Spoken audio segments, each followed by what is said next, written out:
เมกะเฮิรตซ์วัดไฟหินเนออำเภอเมืองจังหวัดเชียงใหม่โดยเมตตาบารมีธรรมอาจารย์พระครูวิสุวัตรพระครูสมุวิสุวัตรวรกิจโจนะกาลถึงเวลาเปิ้นก็ลิงสัญญาณไปเนาะสถานีของคณะสงฆ์วิทยุของคณะสงฆ์อำเภอฝางโดยมีเมตตาบารมีธรรมหลวงปู่ท่านพระครูสุจิตานุรักษ์เจ้าคณะอำเภอฝางเนาะปิ่นเก้าปิ่นกัน FM 100.25 เมกะเฮิรตซ์นะตั้งอยู่ณที่วัดพระบาทอุดมนำบ่อสาวาสำนักวิปัสสนาตุปีเจริญโชติธรรมโมวัดสันโคงเป็นพระเจ้าหน้าที่ลิงสัญญาณไปให้พี่น้อง3อำเภอนะชัยปราการแม่อายฝางได้ยินครอบคลุมกันหมดศรัทธาญาติโยมบุตรโทมาเด้อแล้วก็สถานีวิทยุของปดมอันของปดมนี่เปิ้นถวายชั่วโมงหนึ่งเพราะอันเขาจึงได้พักนะตุลุงก็แป้จะแล่พอโคมันลืมปิดอันวิทยุก็ลืมปิดเพลงเลยของปดมนี่ก็ 89.50 บ้านทุ่งเรดิโอตั้งอยู่ที่บ้านป่าซักตำบลบ้านกลางอำเภอสันป่าตองเนอะเปิ้นก็เปิดรับสัญญาณตั้งแต่เวลาบ่าย3 ถึง 4 โมงเนอะไก่ 4 โมงเขาก็จะมาขอบคุณลาคืนประดมเนาะแล้วก็มนต์เสียงธรรมจากแม่เจียมเมืองแรงอีกเปิ้นก็มีเด้อเมืองแรงอีนะ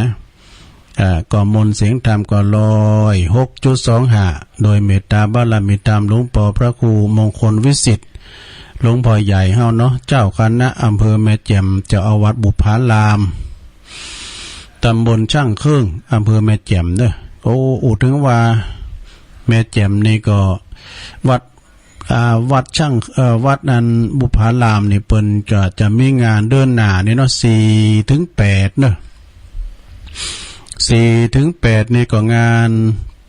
บำเพ็ญกุศลศพหรือว่างานประชุมเพลิงศพอาจารย์ท่านพระบดีกาอุดรนะตุปีอุดรซึ่งเปิ้นก็เคยเป็นผอ.อดีตผอ.ผู้อำนวยการสถานีแล้วเปิ้นก็ได้เสี่ยงชีวิตไปก็ตั้งคณะกรรมการคณะครูบาอาจารย์เปิ้นก็ตกลงปลงใจกันออกว่าศาลาพระเจ้าเดือนพฤศจิกาตั้งแต่วันที่ 4 ถึง 8 เปิ้นก็จะเปิดศพเปิดโอกาสให้ศรัทธาญาติโยมได้ไปปูชาผ้าปูชาโลไม่เงินโลไม่คำไปรวมกันทำบุญเปิดส่งสการต้านขาบเนาะบำเพ็ญกุศลหรือว่าประชุมเพลิงศพท่านพระอาจารย์อุดรเปิ้นก็เคยเป็นจิตอาสาเปิดวิทยุให้ฟังกันกูเจ้านะก็อันนี้ก็แจ้งคือครับกำเนาะแจ้งไว้แล้วก็สถานีที่เปิ้นคืนใหม่เฮานี่เปิ้นเจ้านี่เปิ้นเปิดเจ้าก็เนาะวิทยุอันคนเหนือเขื่อนนี่นะได้คนเหนือเขื่อนนี่เปิ้นเปิดตอนเจ้าก็91.75 เมกะเฮิรตซ์คนเหนือเขื่อนชุมชนวิทยุชุมชนคนเหนือเขื่อน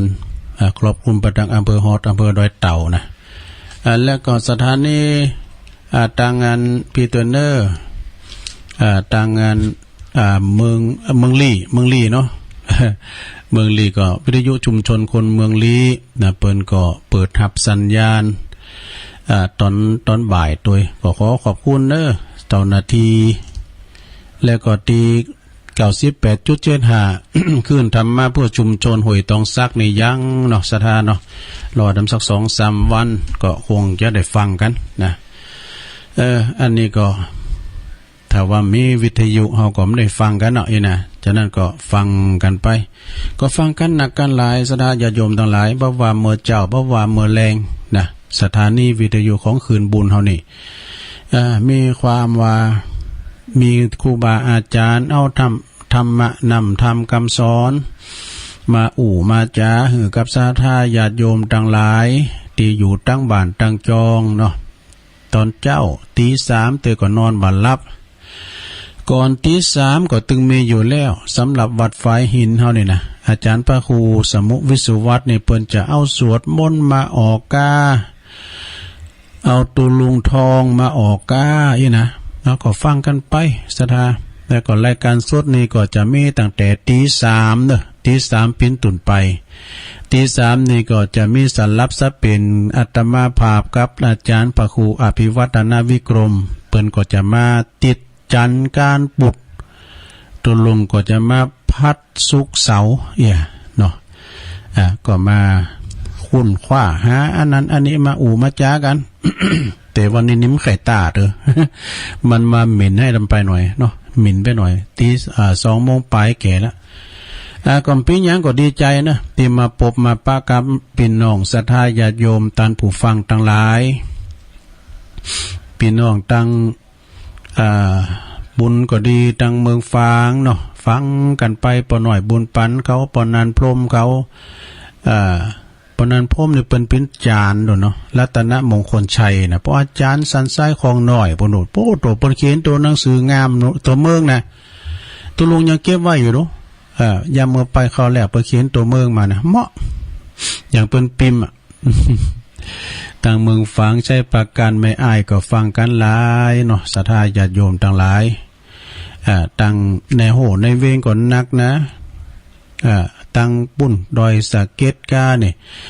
แม่ไข่แก้วกองสีเขาก็ดีบันเสงบันเป็นปุ้นก็ดีปอสีวันแม่ทองใบหนอแก้วแม่เต้นะฉันกับแป้งฟังกันอยู่ก็ปอสีวันแม่ทองใบเขานี่โปรแกรมนั่น40,000วันนั้นก็ป้ากันได้แม่ใจปฏิกาเขาเนี่ยบันน้ำหลัดแล้วก็แม่อัมพาพันเจ๊ไพ่เขานี่ก็ดีใจเมืองยองพี่น้องบันไก่บันหิมกันวันนั้นก็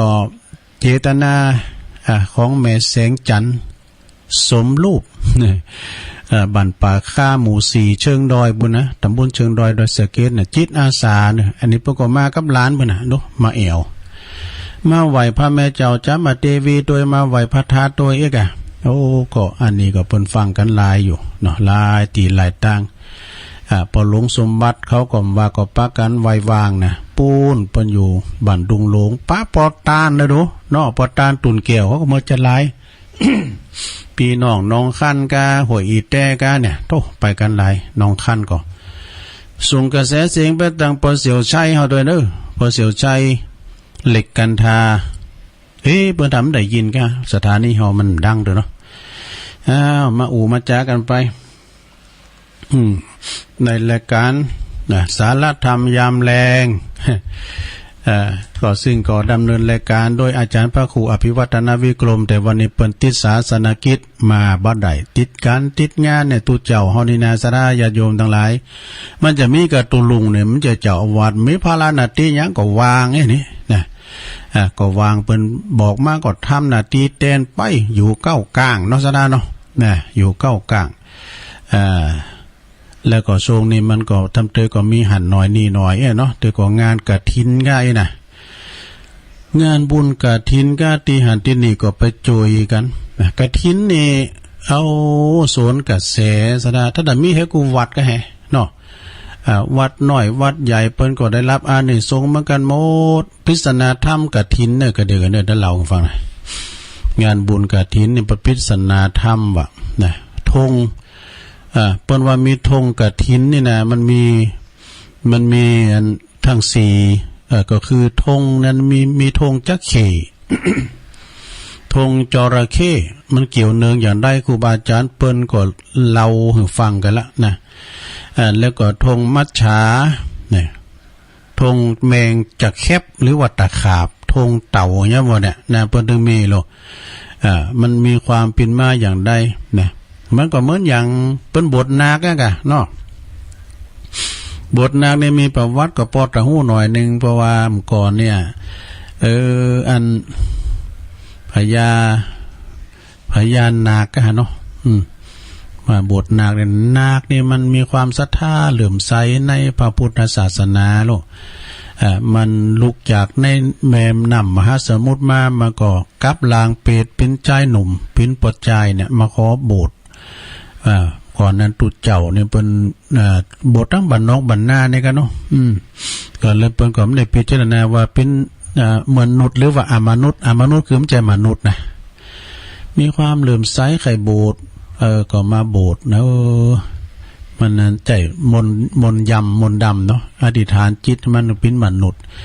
เวลามันนอนรับนี่นะมันก็จะกลายลางเดิมนะมีวันนึงกะตุเจ้านี่นะมันก็ไปศึกษาไปเฮนอยู่ศาลาเนาะไปเฮนแล้วเลบทำจะได้ย้ายกับเพอรับไปกะ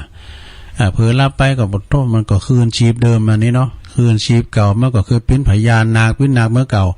ตุเจ้าตัวนึงเข้ามาปูดทรมยันเลยนะปูดหกหุยหายหุยไปบอกว่าพญานาคชุดศาลาน่ะ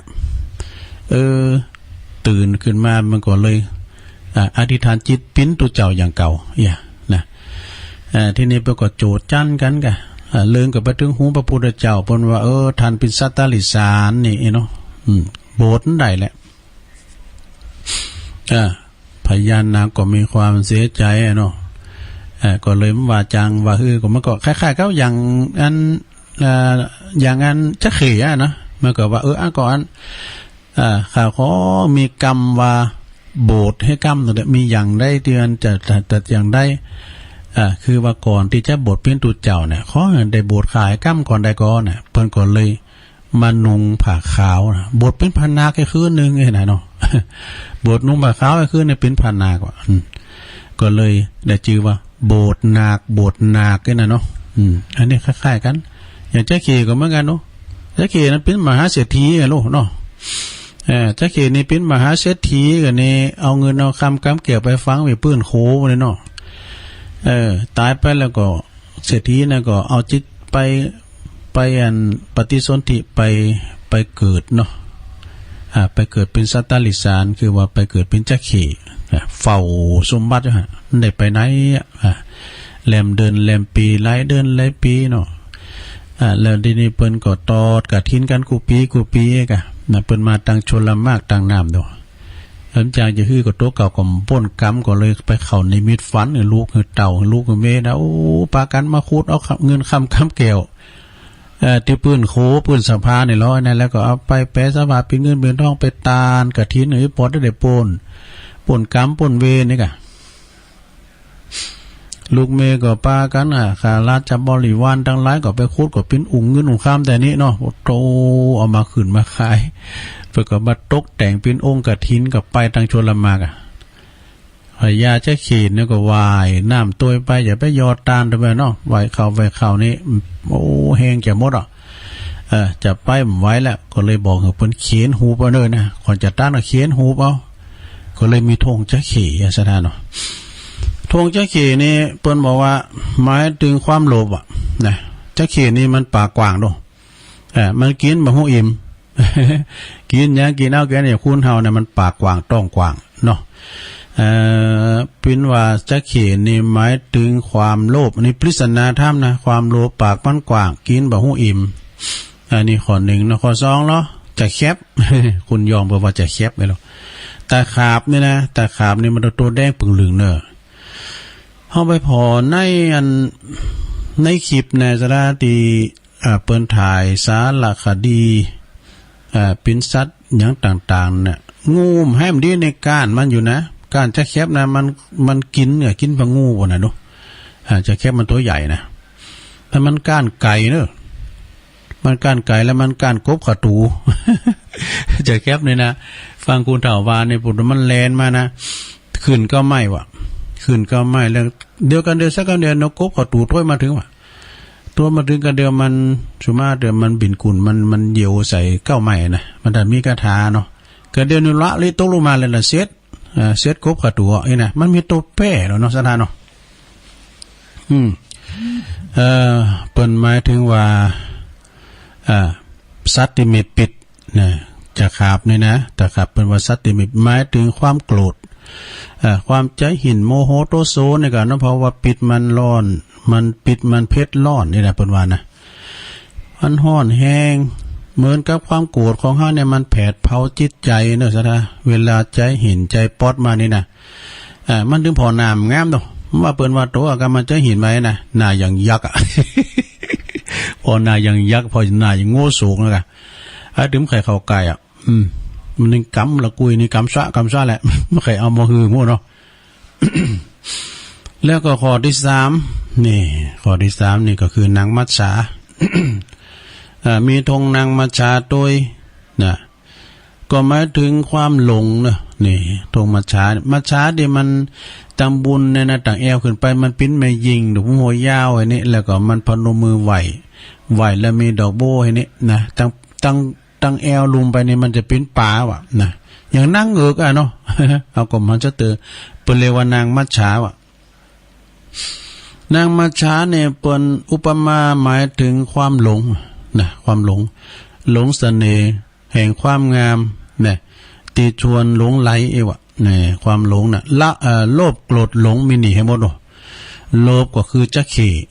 โกรธก็คือตะขาบหลงก็คือมัจฉานี่หรือทำธงนั่นแหละธงนี่ขึ้นดีบ่หั่นธงเต่าไม่ธงเต่าก็มีนะไดโนเสาร์เต่าล้านปีเต่านี่ขึ้นดีบ่ดีอย่างไรเพราะว่าเต่านี่มันหมายถึงสตินี่เต่านี่นะหมายถึงสติคือมันจะมีความระวังรักษาอายตนะทั้ง6ดุจดังเต่าที่มันหดอวัยวะซ่อนอยู่ในกระดองใดนี่แต่กันเนาะเต่านี่นะมันต้องไปกู้มาเนี่ยเวลาม้าจะคบมันจะโหดตีนม้ามันก็เยย้ำได้เต่าน้อยองคำเวลามันจะไปไหนมันเชิงจ้าอย่างห้อยจ้าอย่างเต่านี่เต่านี่หมายถึงมีสตินะบะหุนหันพันแลนมีความมันมีสติระมัดระวังอยู่ในตัวเสมอเนาะอันนั้นก็ของเฮาทั้งหลายเนี่ยเปรียบเสมือนดังเต่าที่มีสติเนาะคอยระมัดระวังอย่างต่างๆอันนี้ก็เอามาเราสู่จู้กันฟังซะได้ญาติโยมก็เคยฟังกันมาแล้วเนาะครูบาอาจารย์ก็เป็นมาเล่าศรัทธาทั้งหลายได้ฟังกันนะเอานี่มาว่าทำข้ามหนึ่งศรัทธาญาติโยมทั้งหลายว่าไปว่ามา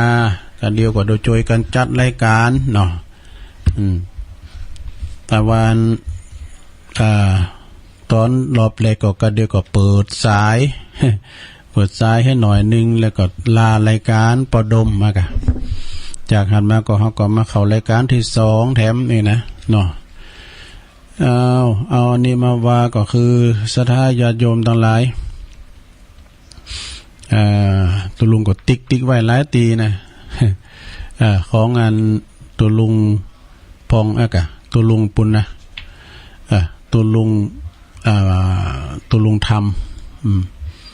เบิ่งก็เขียนไว้หลายอย่างศรัทธาญาติโยมทั้งหลาย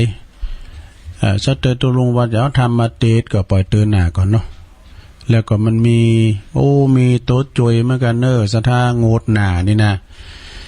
อ่านและจือพองไว้กับวันนั้นก็ไปจวยงานไปนอนปุนคืนนึงที่วัดพุทธศรีคีรีเนาะก็แปลว่าโคตรว่าคุณนาคุณหลายเด้อนะตึงพี่น้องปากกยอตึงพี่น้องพื้นลาเฮาก็ไปกันลงกันหลายเพราะว่าเปิ้นไปโลมโดยจวยกันตอดกฐินบุญป่าบุญดอยพุทธศรีคีรีกันนะก็ยังแถมมื้อละเนอะ31นี่ก็ตึกสุดท้ายละนะเหลือแถมบ่กี่วัน10วันปลายได้กะเนาะปลายมื้อละนะน้ำที่จะตอนรับกันเนี่ยเปิ้นมีน้ำจิตน้ำใจแล้วก็น้ำชากาแฟเนี่ยมาตอนรับกันเวลาเปิ้นมาแขกมากะห้องมีหันเตอนึงตุลุงก็อยู่สถานีมันนอกนี่มีอันโดสอันตู่ยินนะพี่น้องไกลเปิ้นมาเอวกะโอ้พันหน่อยเขาก็ว่าอันน้ำยินเนี่ยเอาไปกินกันหมดแหละน้ำก็มาใส่ว่าเฮ้ยไปมีน้ำยังมาตอนรับเอาหน้าเอาตาซะหน่อยเปิ้นก็หิวน้ำมาเนาะมันกัดมันใจเนี้ยเลยมันนะน้ำนี่มีเขาเอาไปแล้วมาใส่เฮากะพี่น้องไกลไม่เอาหากับเปิ้นก็หิวน้ำเนาะน้ำเนี่ยก็กินไปได้มีน้ำใจนะตัวไอ้เนี่ยกินน้ำยินก็ได้น้ำธรรมดาก็ได้นะคะแนนว่ามีน้ำใจน้ำห้อนน้ำชานี่แล้วก็น้ำที่เปิ้นเยให้ใส่หน้านั่นก็คือน้ำบาดาลน้ำฝนนี่นะ โอ้น้ำฟ้าน้ำฝนก็แน่นอนเหมือนกันนะสถาบางทีบางปีฝนก็แรงเนี่ยบางปีฝนก็น้ำฝนก็มาตกปลายปีอ่ะกะเนาะฝนแรงกาฝนมันบัดตกกาเยะหน้าน้ำฟ้าหวังน้ำหอยหน้าน้ำฟ้าบาไหลมาหอมในกำบะเก่าปนว่าได้แล้วก็น้ำอุทิศบุญกุศลนั่นก็คือน้ำหยาดเนอเนี่ยหยาดน้ำไม้ตานสดาญาติโยมทั้งหลาย มันอยู่ที่หยาดน้ำไม้ตานเนอหยาดน้ำเพิ่นก็ตอนได้สับตือเฮากํลังวังโหตูดีเลยอาจารย์ในวันนี้บ่หยาดว่าโจกแล้วนี่เพิ่นก็หยาดตอนที่เพิ่นขึ้นยะทากาอีกเนาะยะทาหือผี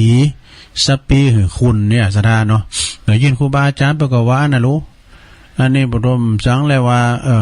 อาปอนเด้อยะทาวังโหตูนี่หยาดน้ำก็หล่นๆผมได้ฟังเนาะผมได้ฟังครูบาก็หยาดน้ำไม้ต้านไปหาเขาเจ้าต่างหลายนะ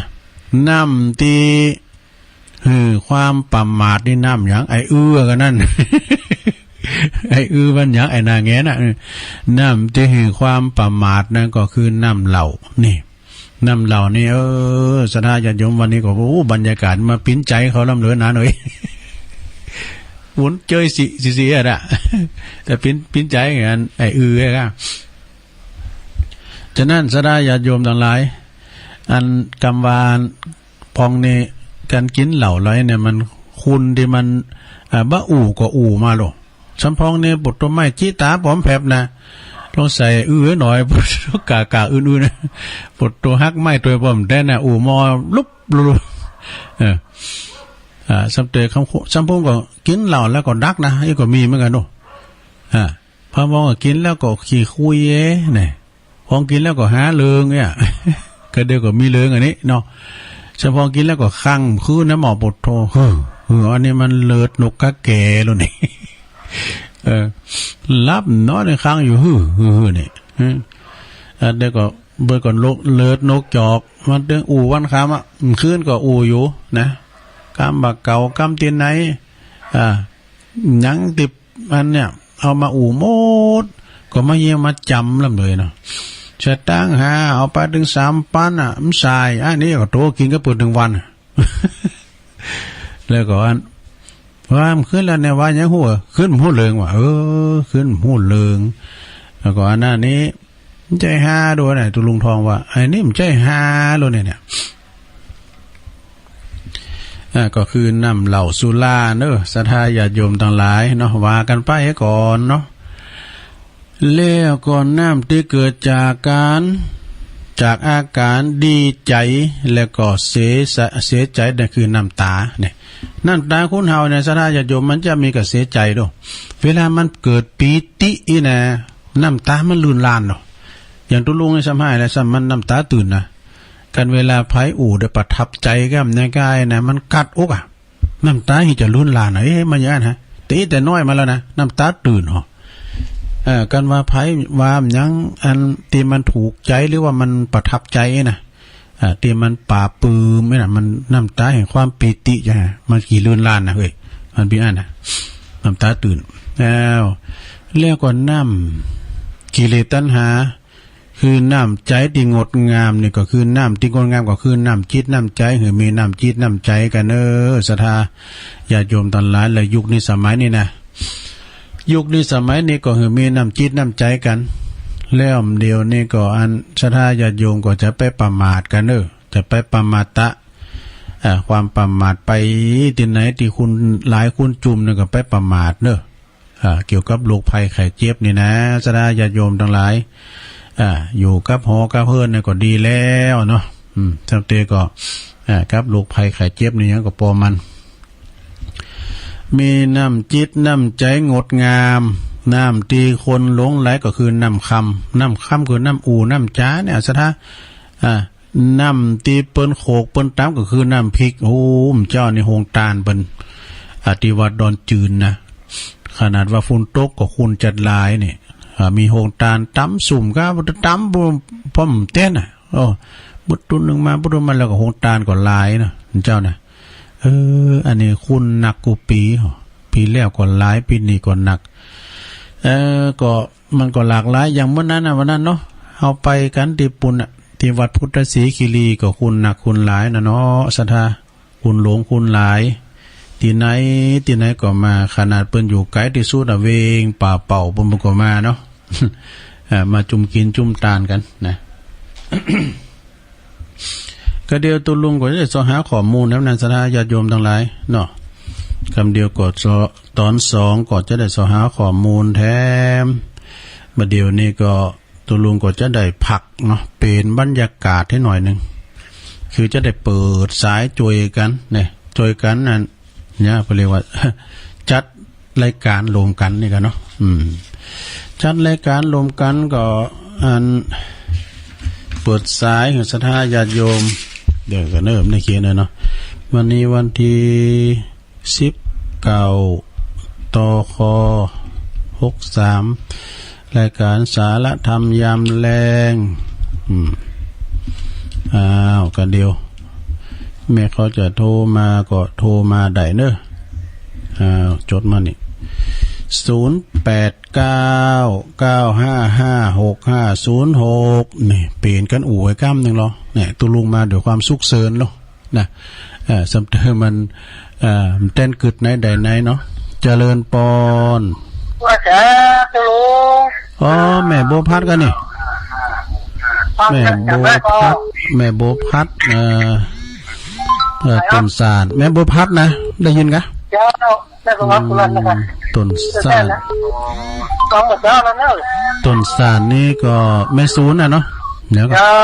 ตำบลแม่ศูนย์แม่ฟังเจ้าแล้วกะ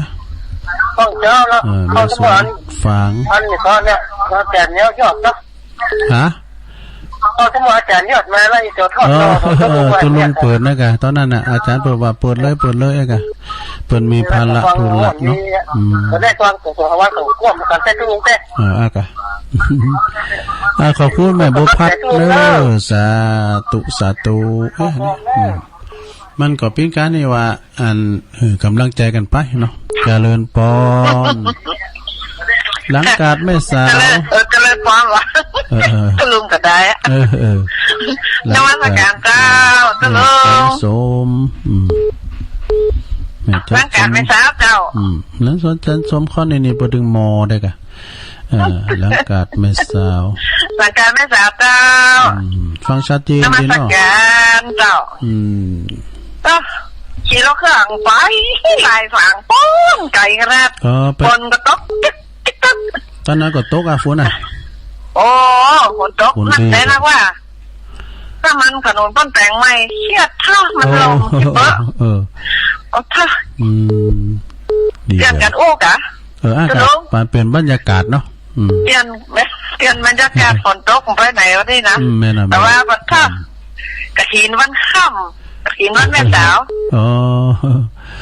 กะมันเป็นในมิเตอร์แล้วเนาะวัดในมิเตอร์แต่วันเป็นกับปอท่าดาวันค่ำเป็นปอสลบสไลด์จิตอาสาด้วยกะสมอก็ดีไป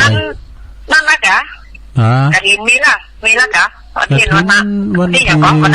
24เมื่อก่อนชิ้นหนาวันเสาร์หนาโอ้ตอนที่ให้ตักแม่อายหลวงไรตีหลวงพ่ออำเภอเนาะหลวงพ่ออำเภอเจ้าขอบคุณแม่นักเด้อโอ้แม่บัวพัดแล้วก็แม่จันสมเจริญปอนฟังมาแห่งบอกไว้สาเจ้าลุงตั้งได้จ้าฟังอยู่เด้อฝนตกแต่ตุงแต่ฝนตกนะฝนหน่อยตกเหมือนกันน่ะมันอ่อยหน่อยๆเนี่ยกะจ้านี่ตกวันค่ำมาเนี่ยอยู่ไหนก็ป่าบงเวียงเจ้าแม่พันนะเจ้าป่าบุงเวียงตอนนั้นก็ตกเหมือนกันเนาะเจ้าตกเจ้าตกวันค่ำเลยเนี่ยดีกะเดี๋ยวได้ไปห้าปลาเนี่ยฝนตกนี่ชัดเจนดีเนาะขอบคุณเลยแม่พานเจ้าฟังแต่เจ้าแล้วเด้อฟังทั้งหมดตู้ลุงเปิดอันนั้นน่ะท่านอาจารย์ยอดละแม่น่ะเจ้า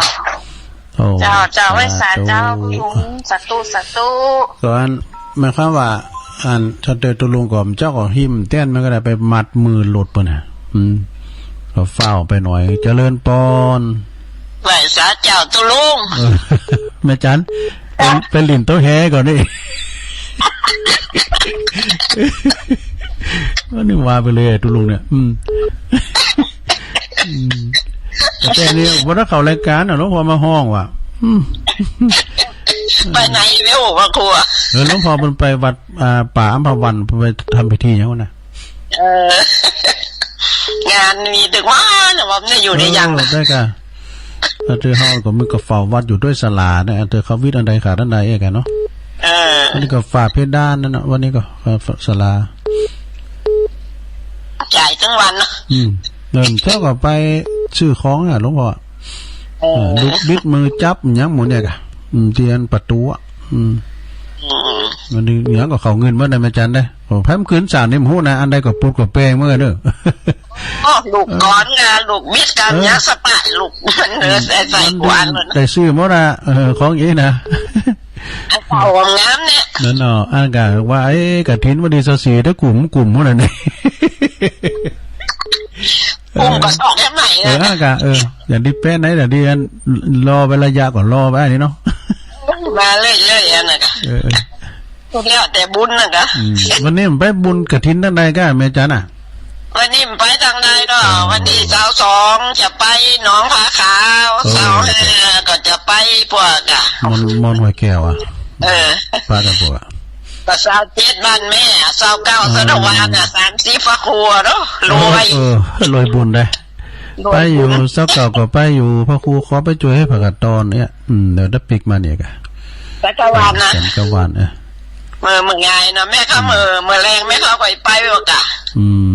น่าจะเล่นมันนะนั่นกะมือไงไปสักวันนี่กั้มวันนี้มีรายได้ตกงานเป็นหมดไม่ยังเอาหอมแห้งไปก่อนเนาะยินดีแม่จันเด้อจ้าไหวสาเจ้าสัจจินนี่เนอะโอ้สาธุแม่จันเลื่อนใสเนาะกองเสบียงอันยิ่งใหญ่กองทัพเดินด้วยท้องเจริญปอนเจริญปอนติดแล้วเจริญปอนนักการเจ้ายายพรน้องวัวแดงสังกัดแป้งเชียงใหม่มาแล้วยีดักมื่นลำเหลือเสียงมันจึงไว้นะมันดึงผิดอะไร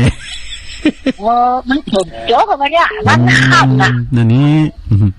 ยายพรฝนตกหลายยายพรร้องวัวแดง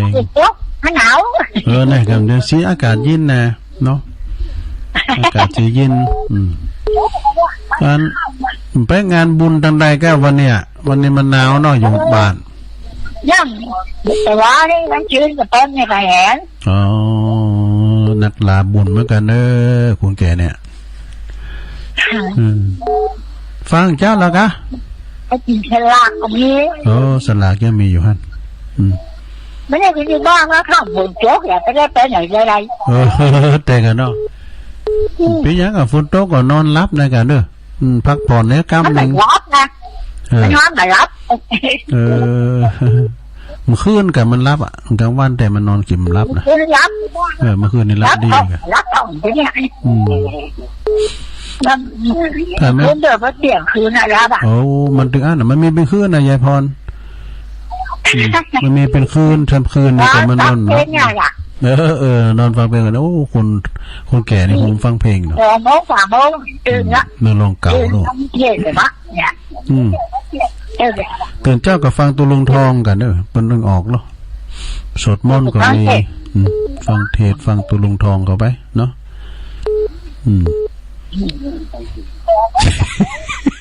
อยู่เลย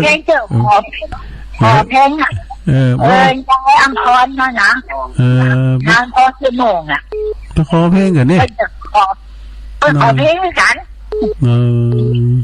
ยายก็ขอเพิ่นก็ขอยายอ่ะนะยายพรยิ้มห้องพองแน่หรือพี่จ๋า ถ้าอยู่ใกล้อย่างนั้นหน่อยใจเรามันก็ แล้วก็ปุตโตไผก็ไข่หันยายพรหมดแล้วเดี๋ยวนี้เพิ่นจะเมารถกันไปแอวเพิ่นจะเพิ่นจะเพิ่นอยู่หันน่ะเพิ่นจะเมารถไปแอวหาแม่พรบ่เนาะบ้านบ่เนาะดอกโบแดงสักกับแป้งเชียงใหม่เอาครูว่าเด้อได้เมาแล้วกินข้าวหลายๆเด้อกินข้าวหนักๆเด้อมัมเด้อเอาให้ตาอีกเนาะมุดภูมาทำเด้อรอบ2จ้าสาธุสวัสดียายพรสุมาเด้อกายกรรมวจีกรรมเนาะแล้วปากล่ามกรรมเลยสุมายายพรด้วยเป็นตัวคิ้วเหาะเจริญปอนเจ้าภาษาเจ้าอ๋อแม่ปราณีมาเลยแม่มามาละกันยายคนอันมาแล้วมาแล้ว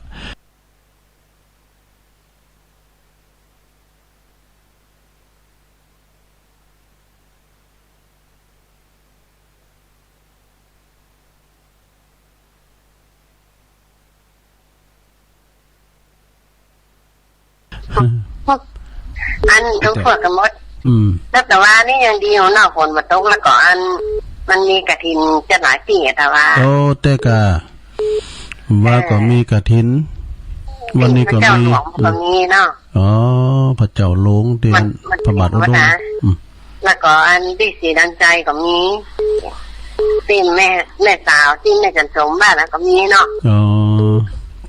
มันหลายเกียรละที่เขาบอกว่าเห็นจะนักกันเนาะจ้าหลายคำแล้วกับโท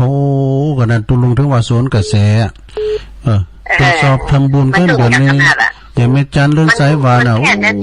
เดือนนี้คุณเขาวัดเขาว่าทำบุญกันหนักนะคุณหนุ่มคุณกำก็ทำบุญกันหลายเนอะสวนกระแสได้เด้อเนี่ยกะอย่างนั้นตุลุงเขาอันมันมีธรรมะอันมาบรรยายให้หูตึงหนุ่มตึงแก่ยากอะเดี๋ยวนี้เขาประสนใจเขาว่าอย่างนั้นอะผมแต่กะประเด็นนี้ประเด็นใดเขาก็อู้อย่างเงี้ยนะอู้เรื่องกาธรรมะอันเรื่องธรรมะธรรมโมอย่างเงี้ยเป็นอะเพราะว่าลุงเขานี่เป็นผู้นำไปอ่ะแต่ก็ยังจะทาเพื่อกับตัวไปอ่ะกะแม่น่ะเจ้าถูกแล้วเจ้ากลับไปศาลนะเจ้าขอบคุณโอ้แม่ปราณีมะนีจรมแม่เมาขี้เหล็กเจริญปอนเจ้าไว้สาเจ้าท่านโอ้อันนี้แม่จันสีอ่ะเจ้า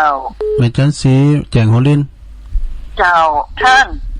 ครบกระตูมันคืออย่างข้างขากะข้างลืมบอกไป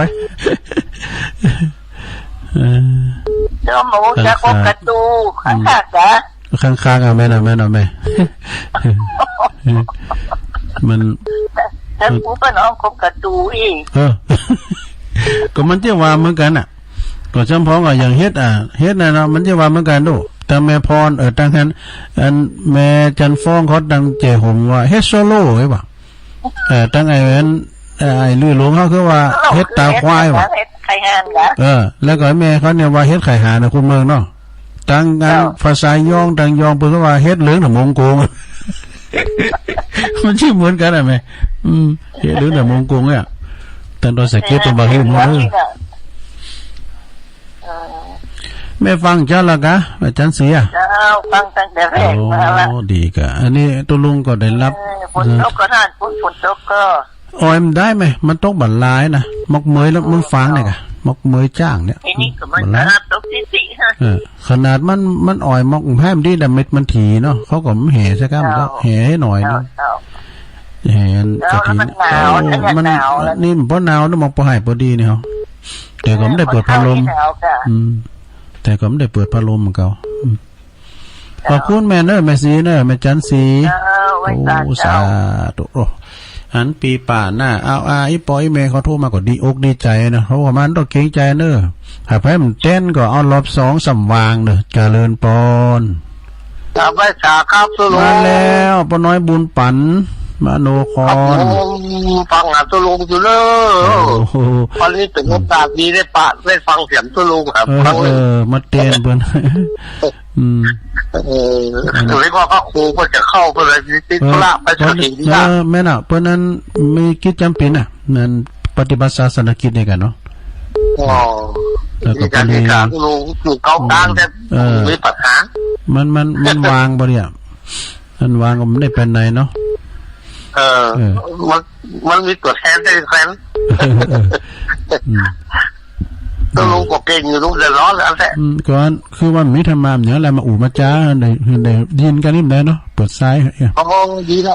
ได้อู่กันก็ดีละตัวลุงทำกล้ามบ่อยถึงงานระบบตัวลุงก็คอยสอนนำสอนทำมาเตะหน่อยกันถ้าถึงเวลาตัวลุงก็แต่มันก็สอนอันนี้มันทำมาอย่างนี้อันนี้มันตัวลุงเขาทำมานี่มาทำอันน่ะมันก็อย่างเราแต่ว่าอย่าทำอะไรผลลงจะก้ามันไงเดียวทำวันเก้ากองอ่ะมันจะมีมันเราไปคุณคว้าบอกกันเนอะ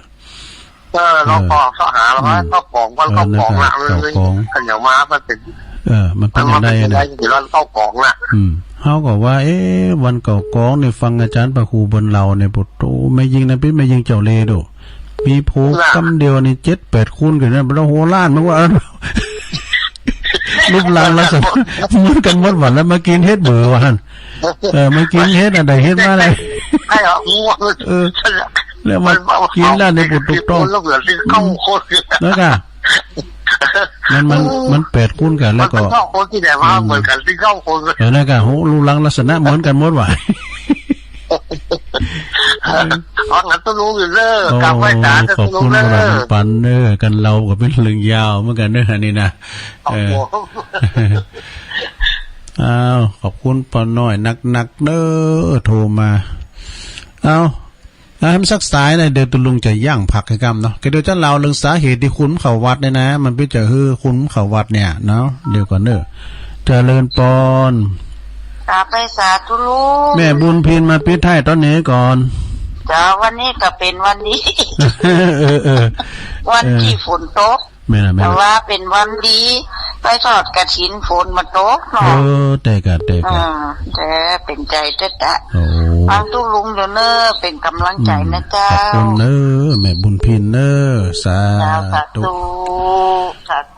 ทรงนี่ทรงนี่ห่อเอาเฮ็ดตะอีก่อนนะซะนะจะเดี๋ยวเราจะล่าคืนปอดมให้กันเด้อขอบคุณปอดมเนอปอดมแม่เทียมวันพุทธวงศ์บ้านทุ่งเลลิโอเนอเปิ่นถวายเวลาเดี๋ยวประกอบรายการอื่นประกอบจะข่าวแถมไม่กันเนาะ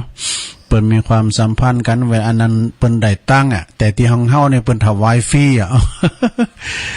ผู้กก้อยป้ากันได้ใหม่กับพระครูเนอขอบคุณปอดมมาณโอกาสที่นี้ตัวเนอแล้วก็ตุลุงก็พักสักกำเนาะพักสักกำเดียวกันเดียวก็มาว่ากันแถมเนาะก็เดี๋ยวจะเอาอันข่าวหำที่ว่าคุณพิจจะได้เปิ้นเขาวัดเขาว่าปิ้นพอเหตุได้นะก็เดียวกันเนอจะ